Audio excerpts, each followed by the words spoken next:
चुड़ैल की हार। एक बार की बात है, रोहित और मुस्कान गर्मी की छुट्टियां बिताने अपने नाना नानी के घर होशियारगंज जाते हैं।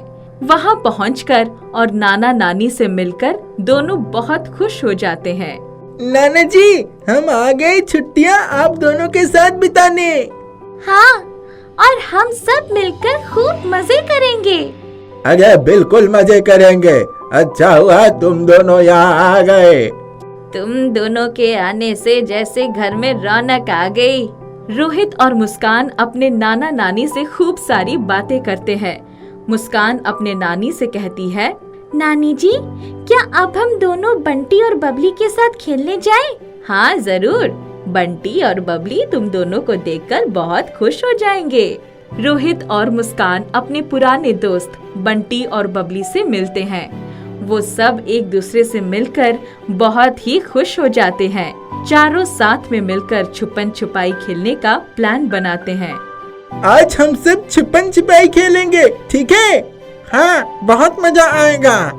तो चलो शुरू करते हैं। इसके बाद चारों खेल शुरू करते हैं, जिसमें रोहित सबको ढूंढने वाला था। मुस्कान, बंटी और बबली छुपने वाले थे। नाना नानी के घर के पास एक पुरानी फैक्ट्री थी जो सालों से बंद पड़ी थी। उस फैक्ट्री को देखकर मुस्कान कहती है, सबसे अच्छी जगह छुपने की उस फैक्ट्री में है। रोहित हमें वहाँ ढूंढ नहीं पाएगा। लेकिन वो तो कई सालों से बंद है। तो क्या हुआ, बंद ही है ना, छुपने की जगह तो होगी। चलो छुपते हैं। तीनों फैक्ट्री के अंदर चले जाते हैं। कुछ अंदर जाने पर तीनों का पैर एक बड़े से जाल पर पड़ता है और अचानक से तीनों जाल में कैद हो जाते हैं। वे सभी बहुत डर जाते हैं और चीखने लगते हैं, बचाओ, बचाओ, हमें कोई बाहर निकालो। ये सब कैसे हुआ? हम सबकी मदद करो। वे सब मदद के लिए चीख ही रहे होते हैं कि वहाँ एक भयानक औरत आती है, जिसके लंबे बाल, बड़े बड़े नाखून, नुकीले दांत और आंखों में अजीब सी चमक थी। वो एक ताकतवर चुड़ैल थी। वो उन तीनों से कहती है,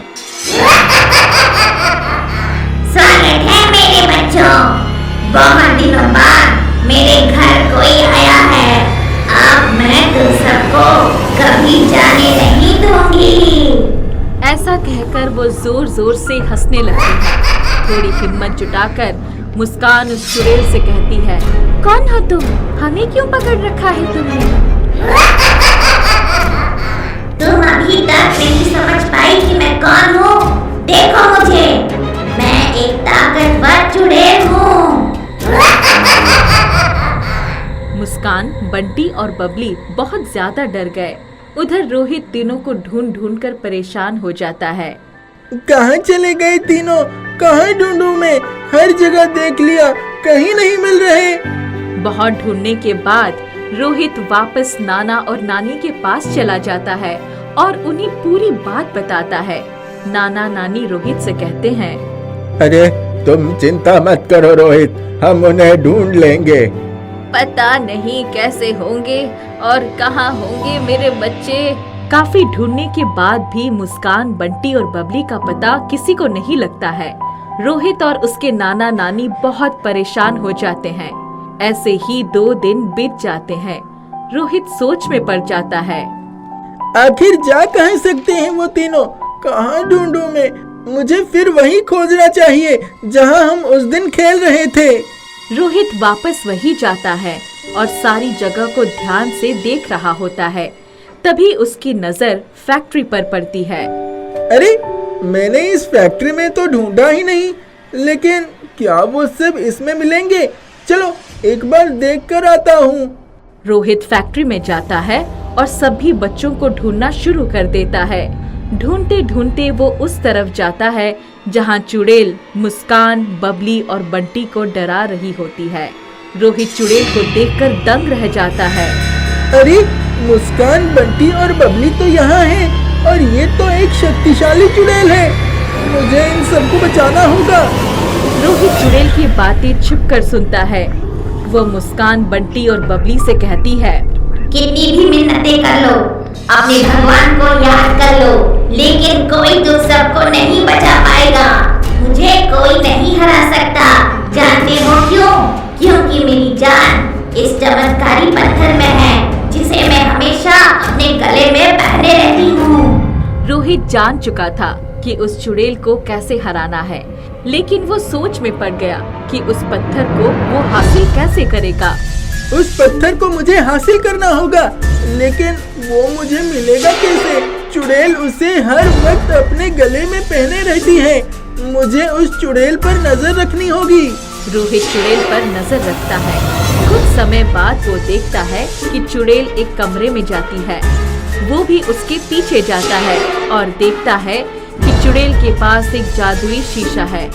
वो जादुई शीशा से कहती है, वक्त आ गया है जादुई शीशे, तुम मुझे वो चमत्कारी पानी दो, जिसमें मैं अपनी जादुई पत्थर को डुबोकर और भी ताकतवर बना सकूं। शीशे से एक पानी का जादुई डिब्बा बाहर आता है।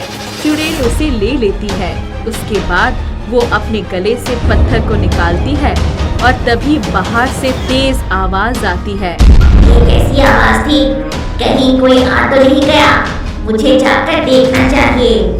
चुड़ैल पत्थर वहीं रखकर बाहर चली जाती है। रोहित मौका देखकर कमरे में जाता है और पत्थर ले आता है। उस कमरे में पुरानी चीजों का चूरमा बनाने वाली मशीन थी। रोहित पत्थर उस मशीन में फेंकने वाला ही था कि चुड़ैल वापस आ जाती है। वो पत्थर रोहित के हाथ में देखकर उसे कहती है, रुक जा बच्चे, पत्थर मुझे वापस दे दे, वरना तुझे और तेरे साथियों को जिंदा नहीं छोड़ूंगी। ऐसे तुम तब करोगी ना जब तुम खुद जिंदा रहोगी। मुझे पता है तुम्हारी जान उस पत्थर में है। अब तुम्हारा खेल खत्म। इसके बाद रोहित उस पत्थर को मशीन में डाल देता है। जैसे ही पत्थर चकनाचूर होता है, चुड़ैल का जीवन भी खत्म हो जाता है। चुड़ैल रेत की तरह जमीन पर बिखर जाती है। रोहित मुस्कान, बंटी और बबली को सही सलामत जाल से बाहर निकालता है और सभी को साथ लेकर खुशी खुशी वापस घर चला जाता है।